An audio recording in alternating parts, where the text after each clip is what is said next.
I'm Councillor Mick Barton, leader of the County Council. I would like to welcome you all to this meeting this morning of the Cabinet.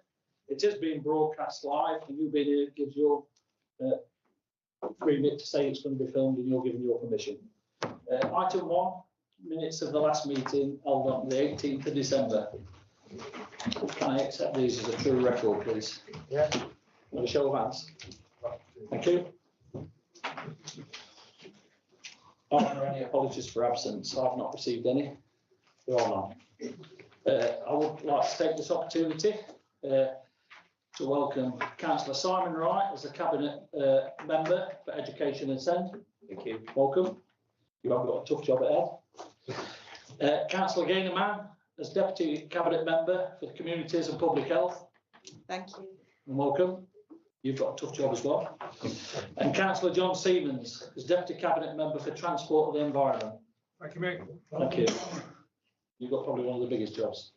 So welcome. Are there any declarations of interest? Nigel. Yeah, if I may, Leader, I wish to declare a non-pecuniary interest in item 5B, which is the budget for next year. I'm chairman of Our Lady of Lords Catholic Multi-Academy Trust, which includes all Catholic schools in Nottinghamshire. This is an unpaid appointment. I declare the interest of one of the mitigations set out in the report includes the review of discretionary home-to-school transport schemes. One of those schemes relates to pupils who attend faith schools and therefore has the potential to affect children who attend Catholic schools. Thank you, Mayor. Thank you. That has been noted. Are there any more? No?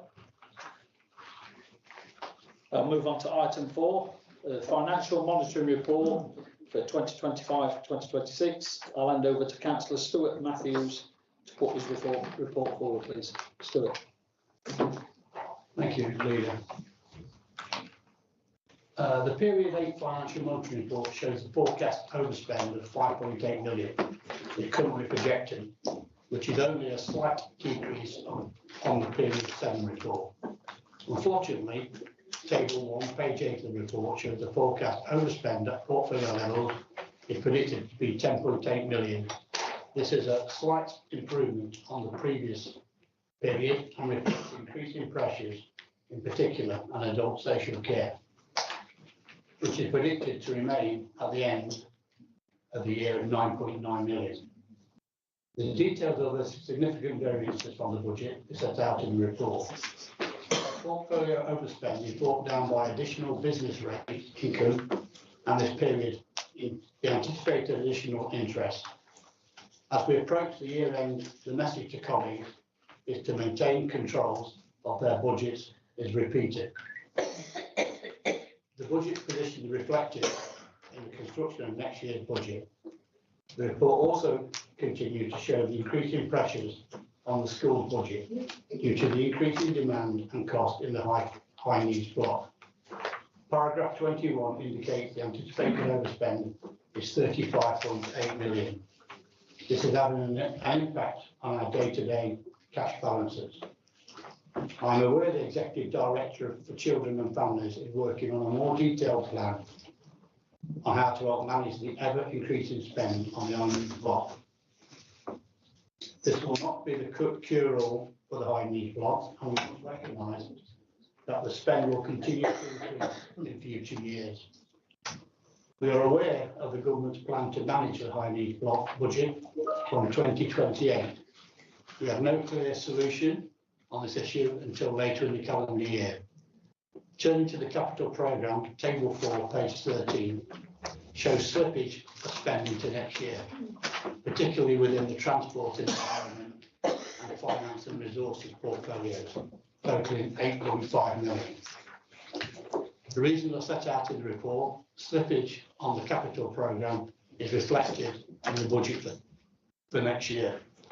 Moving to the capital receipt, the table at paragraph 44, page 16 of the report shows the forecast of capital receipts for this year is now forecast to be 24.6 million. To date, 14.6 has been secured. The technical document also includes information on the cash management for the council. Cabinet is asked to note the report. Thank you. Thank you, Stuart. Are there any views or comments from fellow cabinet members? No? I will now move to the vote. Can I see a show of hands, please, in support of this? Thank you.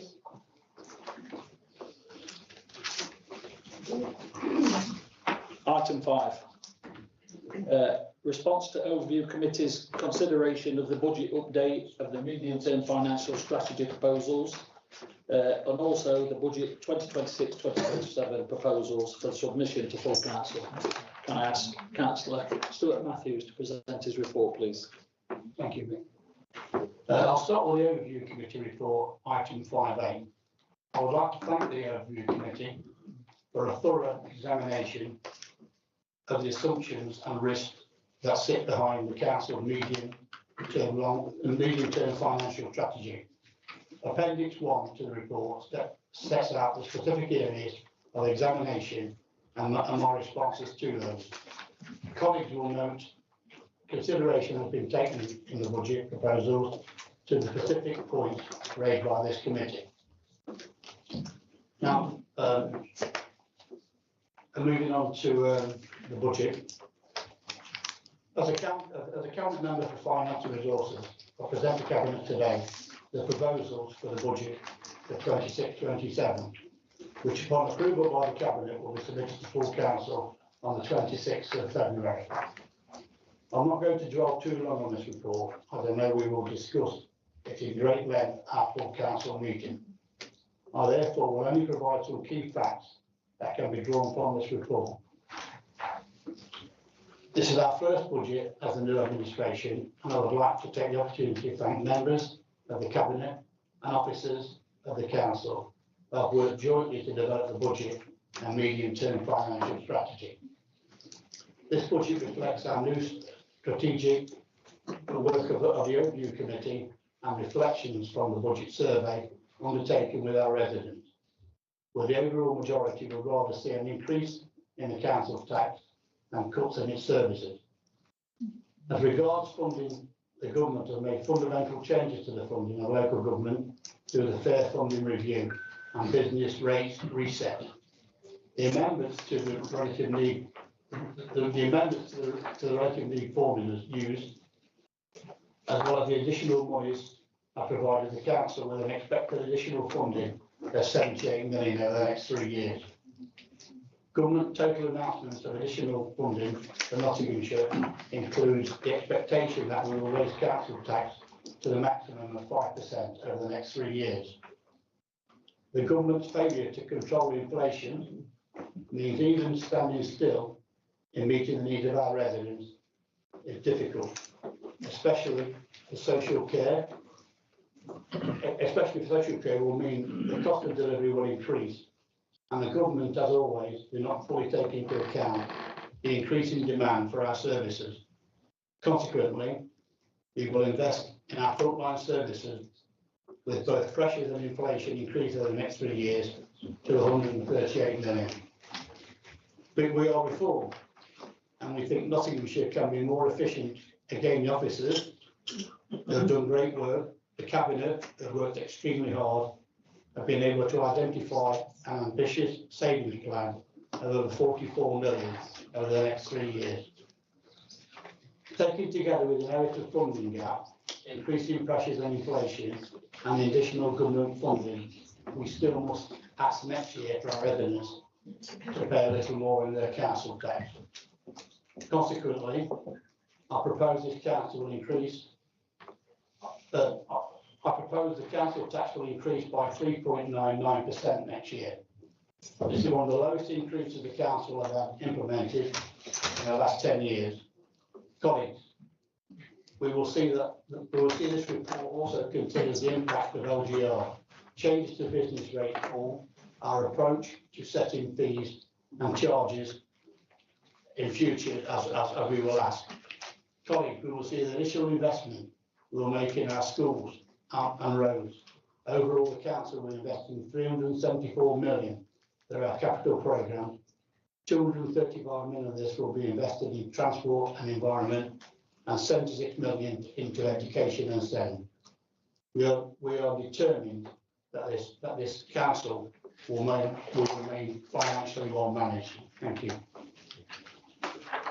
Thank you, Councillor Matthews. Before I invite members to speak, I would like to thank everybody for coming today. It's such an important meeting with it being the budget. A big thank you to my fellow Cabinet members, but especially Stuart Matthews alongside his Deputy James Rawson, who are today delivering their first budget. I would also like to thank Nigel Stevenson and his finance team for their hard work and full support they've given us. And I would also like to thank Cathy Mason, the Chairman of Overview, and their Vice Chair, Terry Cox, for all their committee members for their hard work and input as well.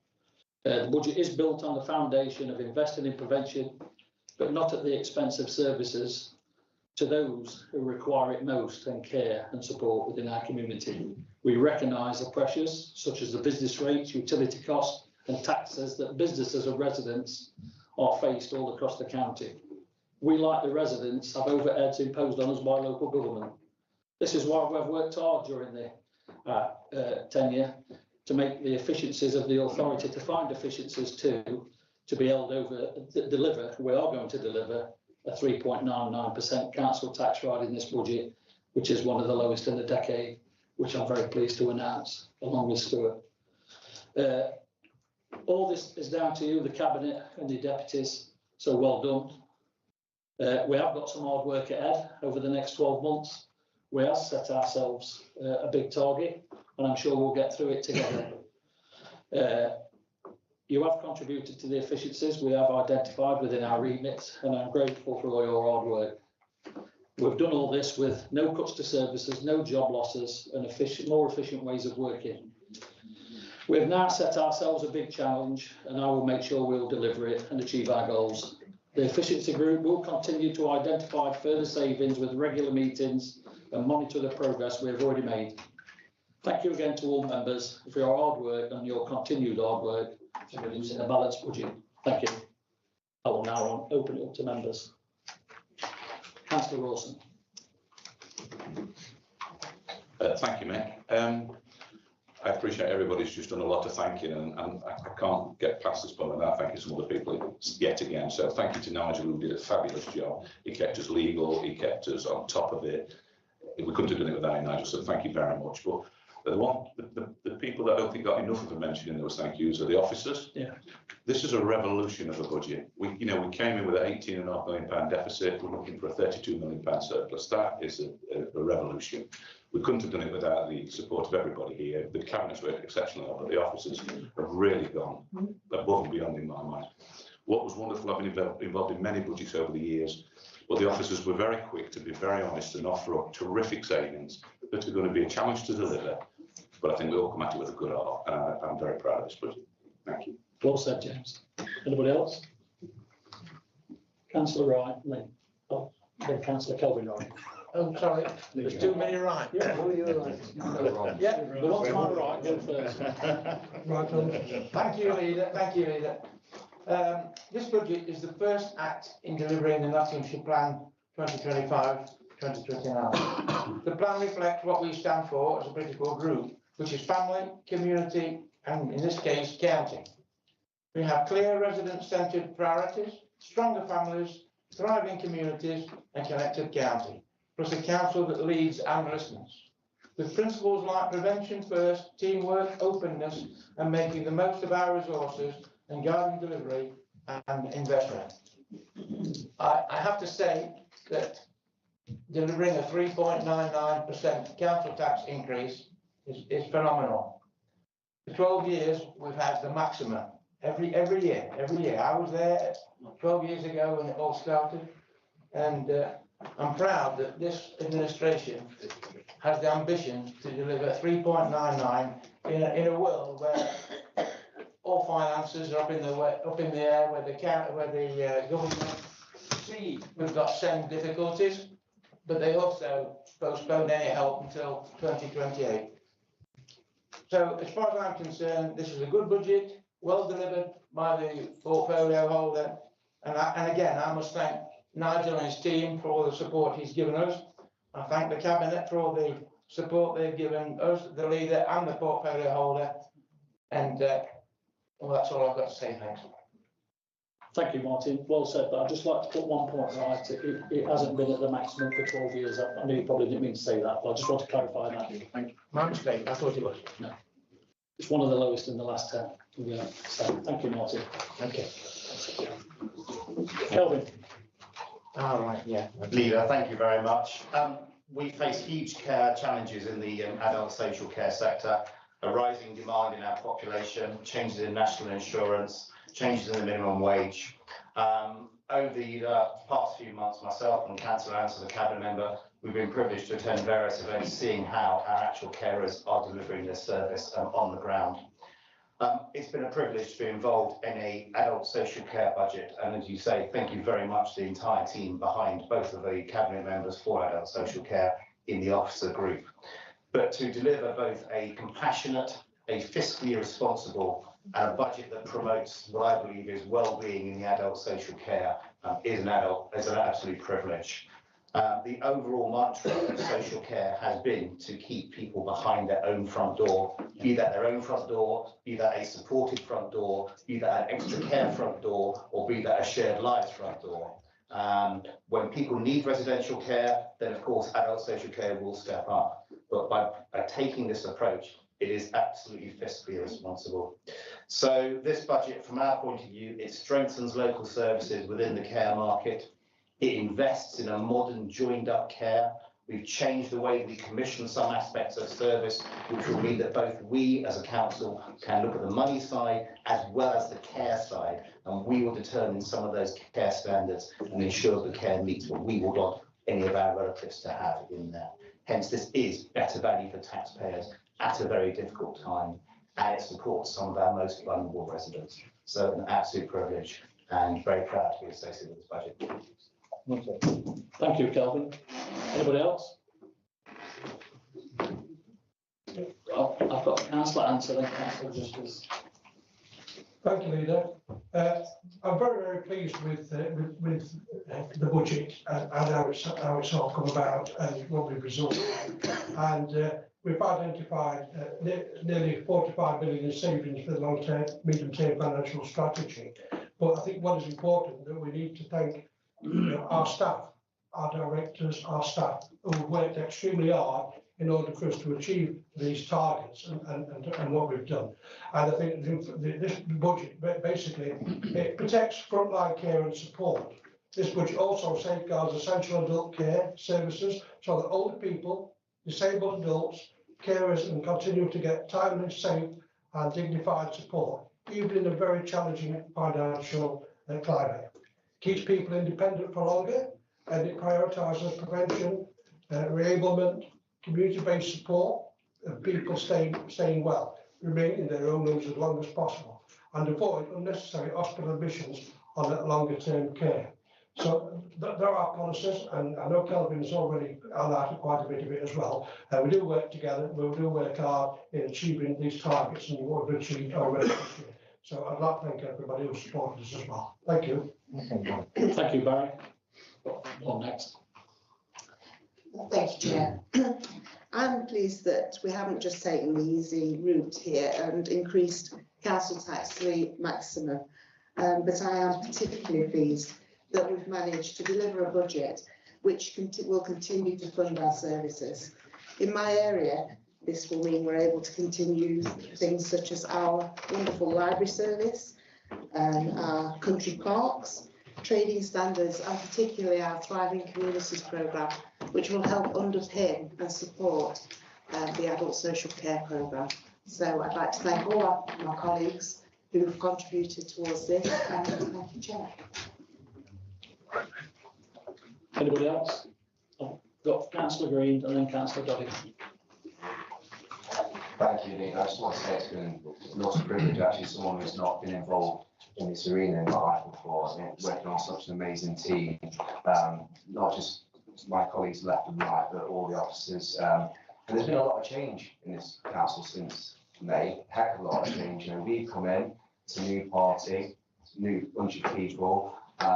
Some of us experienced and quite a few of us not. But one thing that I think has happened over the last 8-9 months is creating stability for our people and a clear plan. And I think the Nottinghamshire plan is succinct, it's clear, and that's what we're aiming to do, to work together with us to deliver these services high quality. And with my portfolio, it's been really exciting because there's a lot of national change. The Family First Partnership Programme, which is all about helping families, getting there as early as we possibly can to prevent them going into crisis. And we then have that wraparound social care. So really exciting times, actually. And we have a new director come in. So yeah, my portfolio, we had the director leave within a few months, and I was just trying to settle with them. And I just want to say publicly as well, it's been phenomenal work with Bank Oil, and we were actually blessed to have her as part of this council and deliver the high quality services moving forward.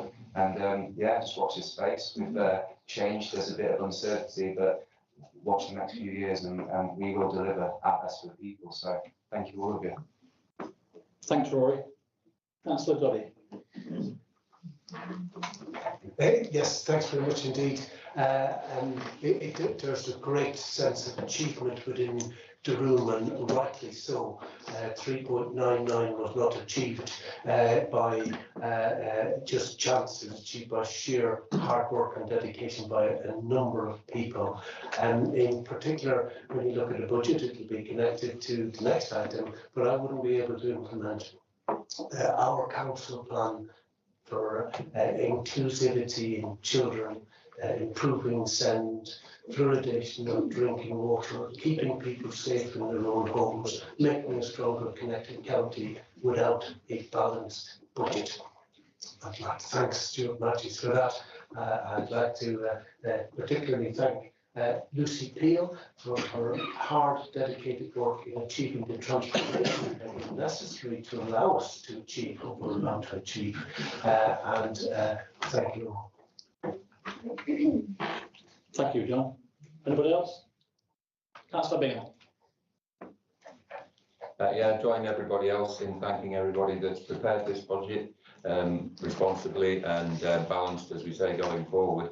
And just to let everybody know that we have an ambition in this council to improve our highways, which is just one part of my portfolio, but obviously front and centre in everybody's minds at the moment.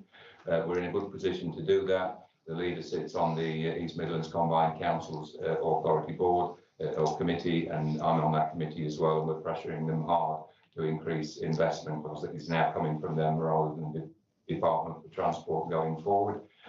We're evolving the operations through our partners at via East Midlands, which there'll be more spoken to our members tomorrow, and information released. And we look forward to improving the condition of our highways, but please bear with us, even though because it's going to take time. So yeah, thank you very much for everybody involved. Thank you, Bernard. Anybody else? No?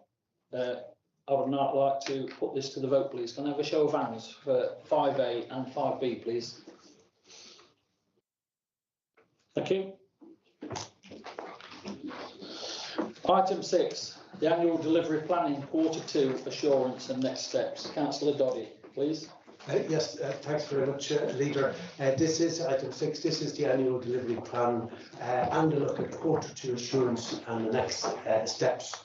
And what we're doing, and it reminds me of the Roman god Janus, and we're appropriately in January when we look back to the year that's gone before, and we look forward to the achievements that we can make in the year to come.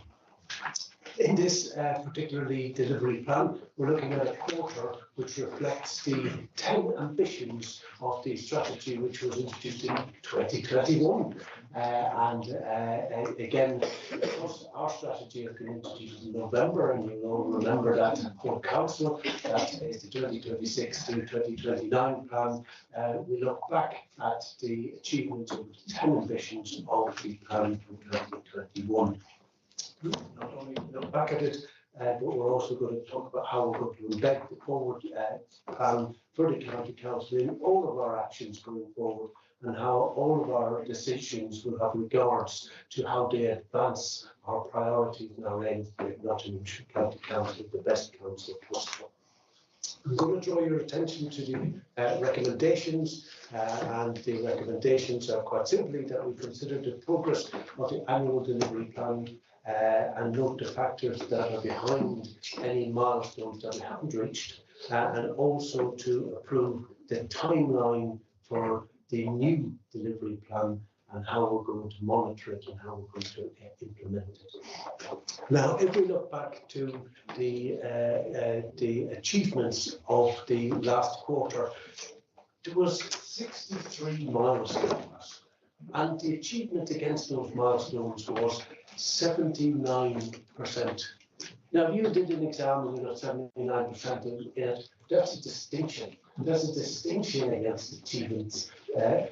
Councillor Smith, I can see her nodding over there. 79%. Now, again, that other 20% were largely unachievable.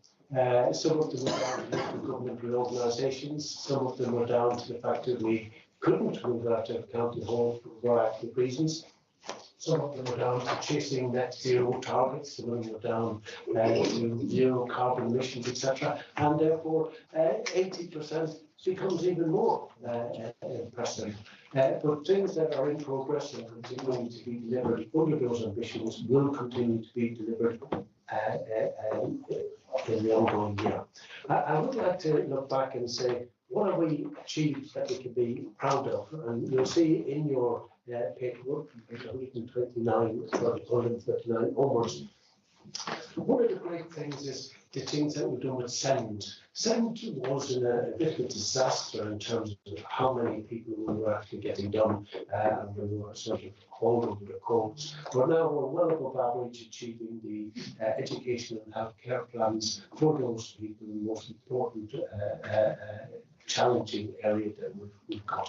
When you look at SEND, then you often think about mental health, and when you think about mental health, you often think about children. And we have the award-winning Not Alone website, and not only did it start out as children, and I was here when it was first launched, it's now expanded into an adult service, and it is indeed award-winning.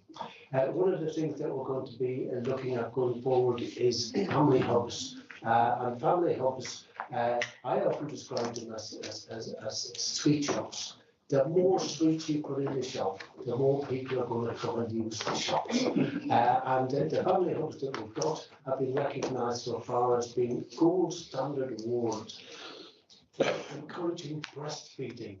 And that is obviously maternal bonding, and that brings people together, and that creates strong families, and that brings together communities, etc.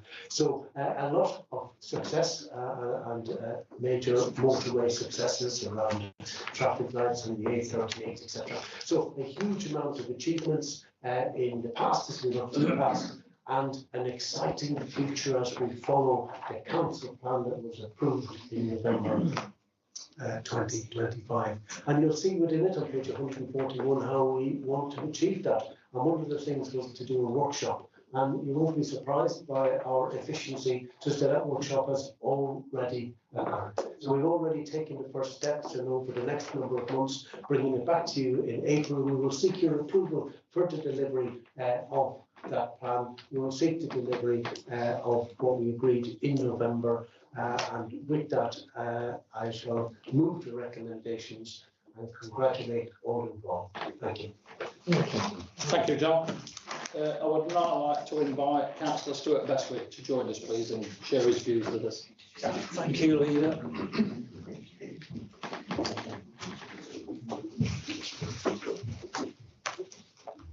Morning, everyone. Morning.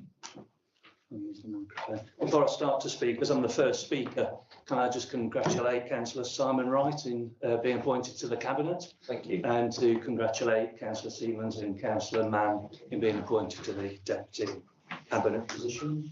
I'd like to speak about the annual delivery plan, if I may. 1 in 5 of the delivery actions not on track, many of which will require financial or staffing investment to recover. There is currently no assurance that the budget will be updated to reflect the true cost of delivery. If the necessary funding and workforce capacity are not built into the budget, the administration is effectively accepting the risk that these actions will not be delivered. Where delivery milestones continue to be missed, it will have a direct impact on services, residents, outcomes, and the credibility of the council's planning process. Without clear costings and budget alignment, delayed actions risk either being quietly dropped or pushed into future years, compounding delivery failure rather than resolving it. This approach shifts risk away from decision makers and onto services and residents who will feel the consequences if delivery continues to slip. Capacity pressures are repeatedly acknowledged but not matched with funding solutions. Deferring financial approval of delivery actions weakens the democratic accountability. My overarching concern is that this is another document, a bit like Gemini to your Janus, Councillor Doddy. This is another document that's long on rhetoric, but on the flip side, it's short on solutions. I know you may say you've only been in administration for 9 months, but 9 months is a long time in politics. And there's a danger that residents will look at your annual delivery plan and think, where are the solutions? They will read your comments about a plan for County Hall and wonder, where is the detail? And hear about your efficiency drive and ask, where are the outcomes? I ask Cabinet to consider these thoughts and start to produce documents with detailed solutions that save money and can be properly scrutinised by all opposition parties. Thank you, Leader. Thank you, Councillor Bestwick.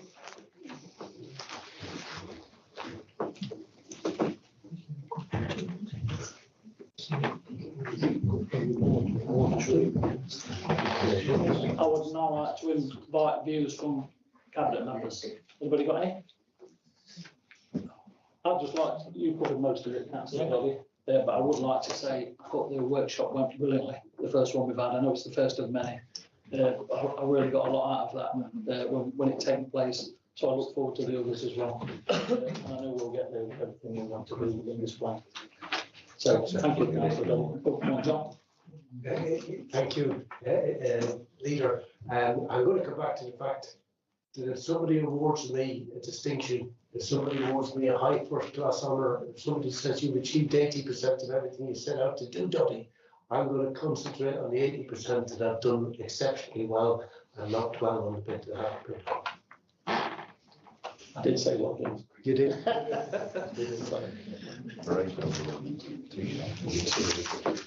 Yeah.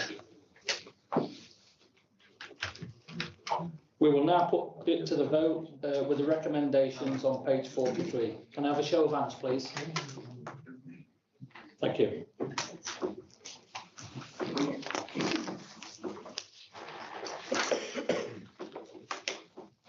Item 7. Oops, sorry.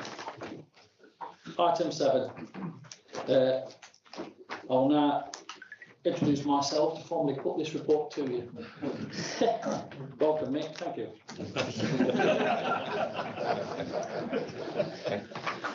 In November last year, the Council welcomed the Local Government Association to take part in the Corporate Peer Challenge. This process is aimed to provide us with a robust and strategic and credible challenge, ultimately helping us to learn and continue to improve us as a council moving forward. We would like to thank the colleagues elected as part of our peer team with experience and knowledgeable senior officer and member colleagues from other county authorities coming to support our ongoing development as a council moving forward. The peer team were on a site from 3.5 days and got to talk to over 120 of our members, officers and partners.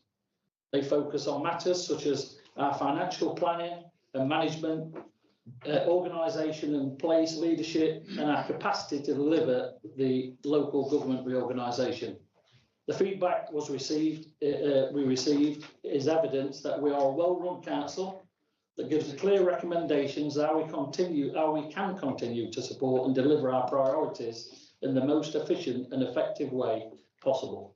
It is noted that the visible role of the leader and the commitment of the Cabinet was recognised by a wide range of staff and stakeholders they met, along with good working relationship between the leader and our Chief Executive, Adrian, which created and promoted a positive council and officer relationship.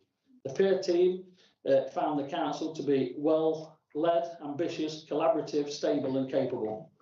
I would like to take the opportunity to welcome recommendations to give us by the peer team. As such, I formally move the recommendations which are on page 5 of this report.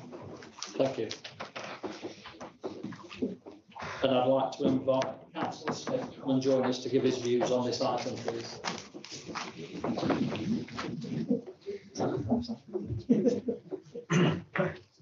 Thank you. Morning, everybody. Morning. Thank you, Leader, for that introduction of the report. I want to start first by welcoming the findings of the Corporate Peer Challenge. Obviously, it's really valuable to have that external view on the council and the support it provides you moving forward. And I think it's really helpful, thanks to the work Adrian and Marge probably did leading up to the election, to get that booked in early into your term, because it gives you a good few years to work with that plan. So I think that's really beneficial to the council. I do worry, though, the report makes clear that we need extra capacity. LGR, I flagged this to the LGA, I've said it in scrutiny as well. LGR has a habit of taking over all our time, and you've probably as cabinet members felt that as well, and that could unfortunately lead to a neglecting services, day-to-day services that we all need to focus on. So it is good that the report highlights that, but what is required is a clear and costed and town-bound plan to resolve that, not only resolve the capacity in the SLT, corporate leadership team, to be able to deliver LGR, but also a plan to how that will be costed and also how we will maintain services. So I just hope that that is taken on board going forward.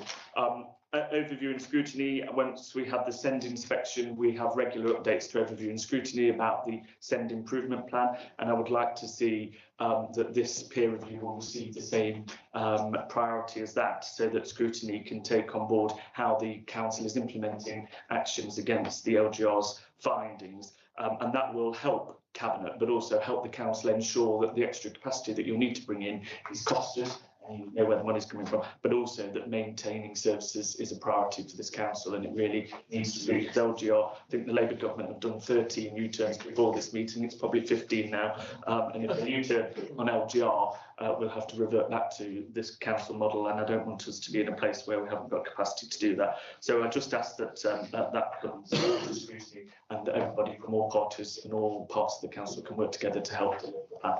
Thank you very much. Thank you. Thank you, Councillor Smith. Are there any views from Cabinet members on this item, please? Thank you. I will now move to the vote. Can we have a show of hands for the recommendations on page 157, please? Thank you.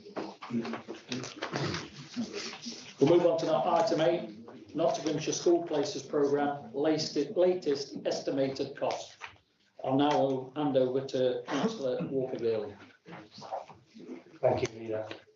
This report brings forward 3 projects of the Council's School Places Programme, satisfying the Council's duty to ensure that there is a sufficiency of school places for children resident in the county. The Albany Junior School, Stapleford, unfortunately, issues with the existing school building are significant, are so significant that to make good the building would cost as much as to replace the school. Therefore, this rebuild project maintains the existing school places but upgrades to a new best-in-class school of modular construction. The South Wales Academy, Keyworth. This project is a major expansion of a secondary school in Rushcliffe to meet the growing need for pupil places in the area.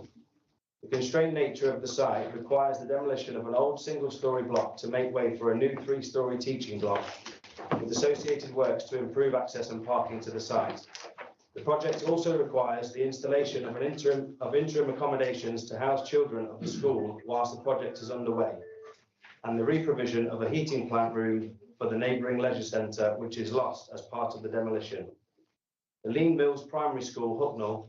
This project re-provides accommodation, replacing dilapidated classroom blocks which were brought to the site as an interim measure a number of years ago.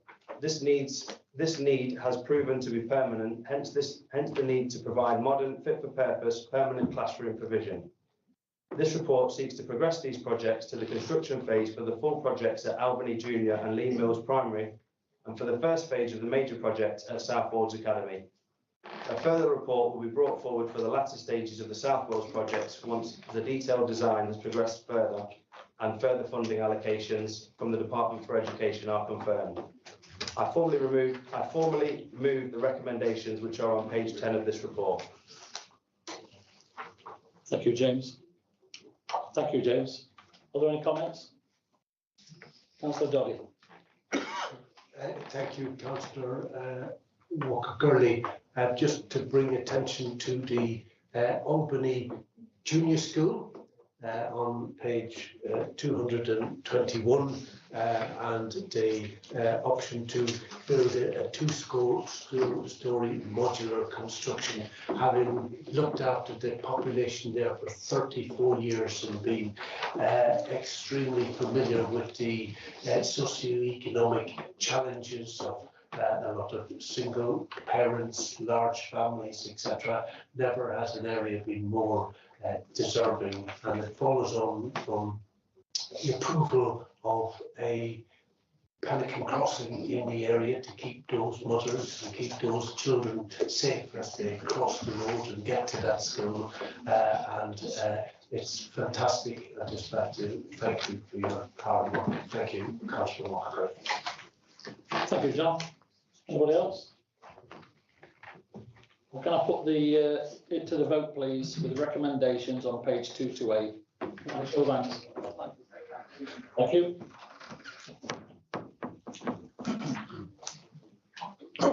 Item 9, the review of adult social care charging policy, including flat rate discretionary charges.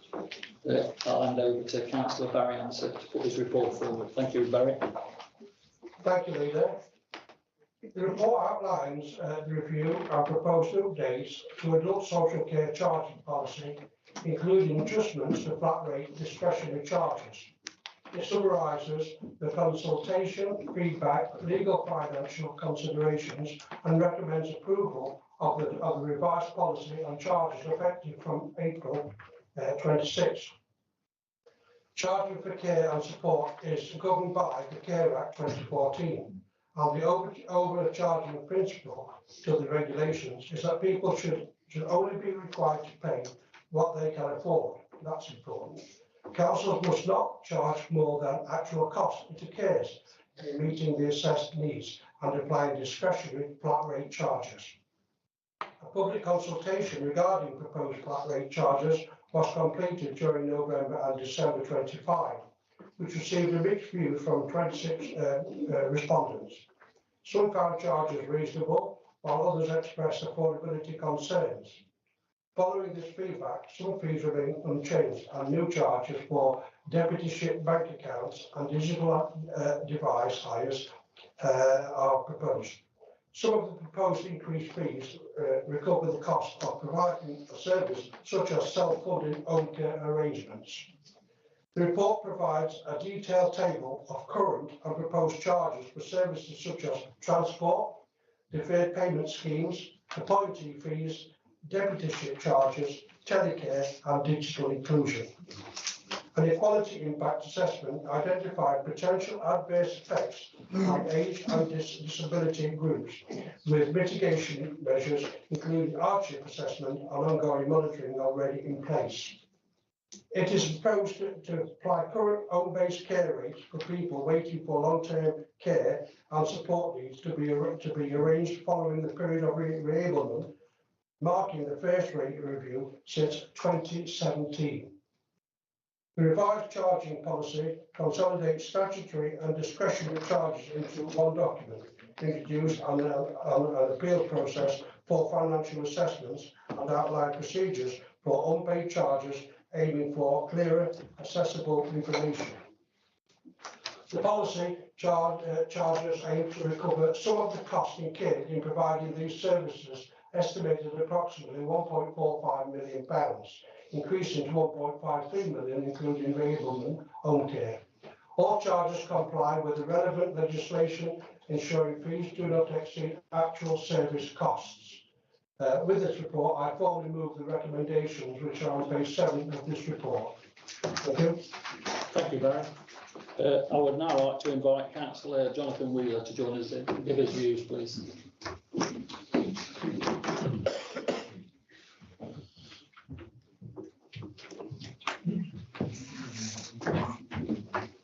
Thank you, Leader, and morning, everyone. Oh, how are we doing it? Good morning. Good. Right then. So this report shows that the Cabinet plans to increase charges to some of our most vulnerable adults by over 1.5 million. That's time when they're already being hit hard by the government. Your consultation has only had 26 responses, which is not a big enough sample size to go on to show support for this proposal. And so I urge you to rerun and better advertise it to get better responses to enable you to make a more informed decision, especially given the affordability concerns many of those respondents have raised. And our administrations, we did not increase these charges. We recognise there's already a two-tier system of adult social care, and we did not want to increase the burden on those already needing care. If the plan of this administration is to make savings or cuts to adult social care by finding ways to simply charge residents more, I urge you to reconsider this. I also ask you to join us in calling on the government to bring forward the social care reforms the last government started, which this government has kicked into the long grass. As they are used to doing U-turns, let's push for them to do another and get a proper solution to adult social care funding and not ask our residents to pay more for less. Thank you. Thank you, Councillor Wheeler.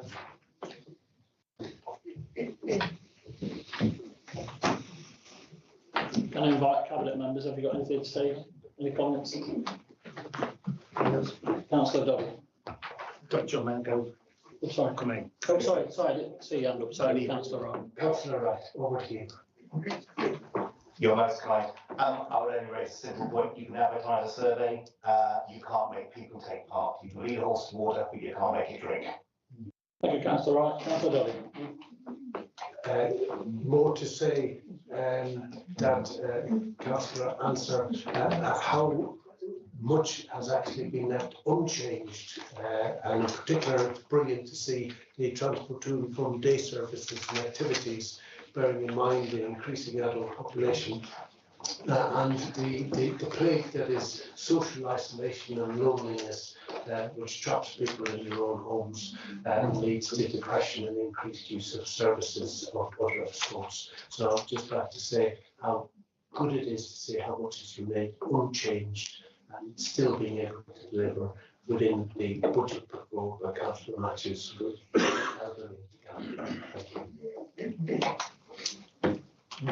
Thank you, John. Anybody else? Well, with that, I would now like us to put it to the vote and on the recommendations on page 237, please. Can I have a show of hands? Thank you. Item 10.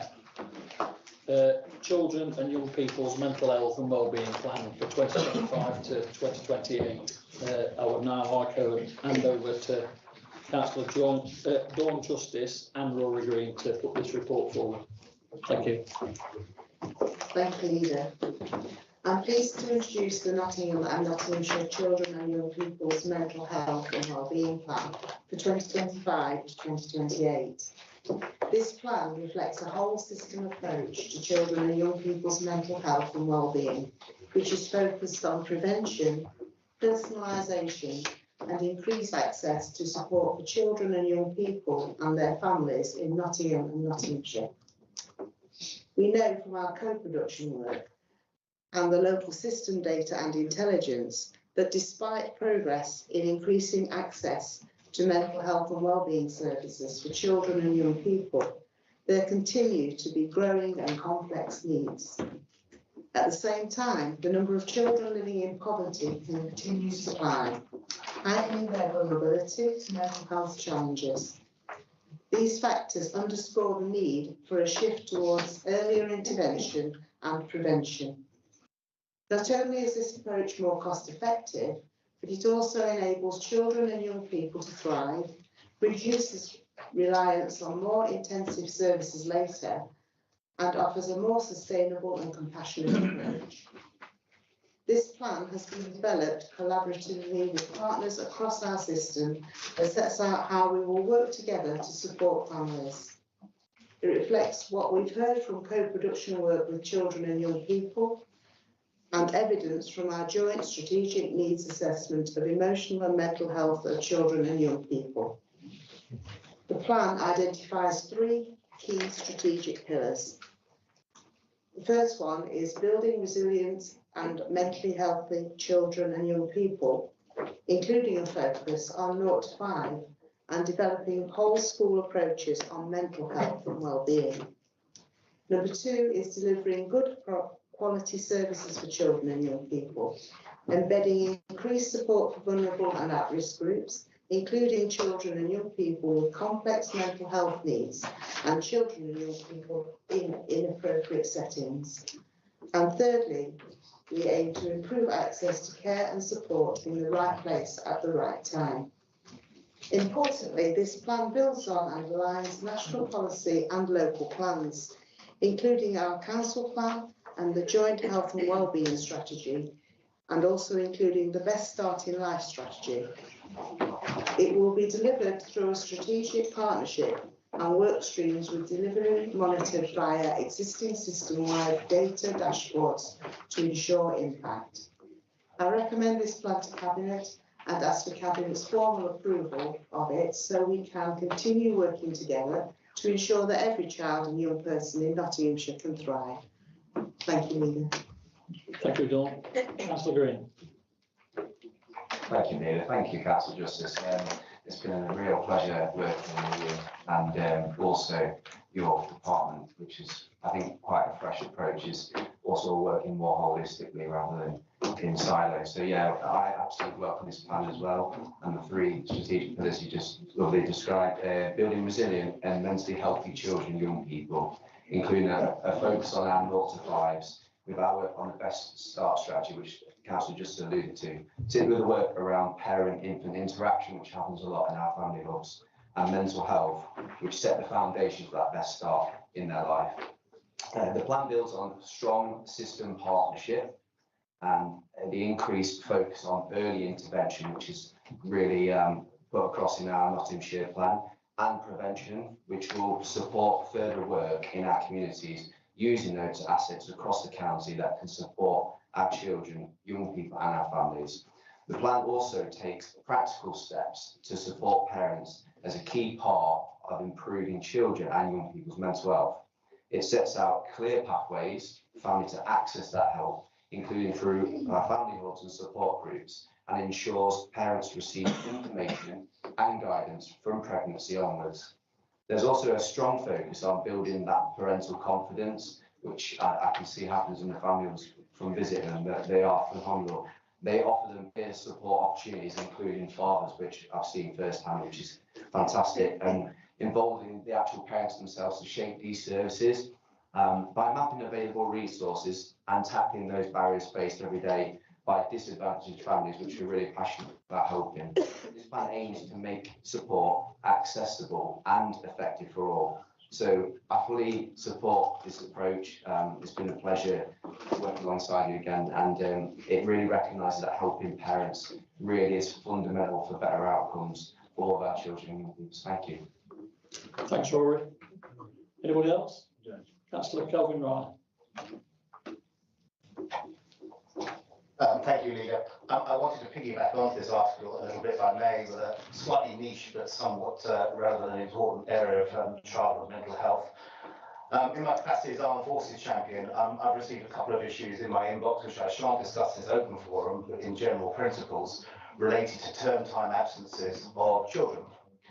The Ministry of Defence is very clear that it regards the deployment of a parent on active service as an exceptional circumstance. And in a harsh reality, we live in a very unstable world. And indeed, the deployment of that parent may potentially be the last time that child sees that parent alive. These issues flag up in the inbox because the final decision around term time absence sits with the headmistress, headmaster. And I would hope that we can make it the position of this Cabinet and indeed this entire Council cross-party that we will support in the strongest terms the term time absence of children to stay with a parent when that parent is about to be deployed. Thank you. Thank you, Kelvin. Anybody else? Oh, sorry. Councillor Mann. Thank you, Leader. Well, firstly, I'd like to thank you to Councillor Justice, Councillor Green, members and officers for the comprehensive and positive report you've produced. And secondly, you're aware that I'm new to this environment. However, it's going to be an honour and privilege to work alongside Councillor Justice, our leader, and my fellow cabinet members and officers. Moving forward, I intend to work hard with members, officers and obviously partner agencies to ensure our public health services are second to none and we invest in and develop thriving communities across Nottinghamshire. Thank you. Thank you, Dana. Anybody else? No? Well, I'd now like to move the report that's on page 269. Can I have a show of hands, please? Thank you. And with that, I'd like to thank everybody again for attending today and taking the time out of your day to attend, and for everybody's input. Thank you. Enjoy the rest of your day. Thank you. Thank you.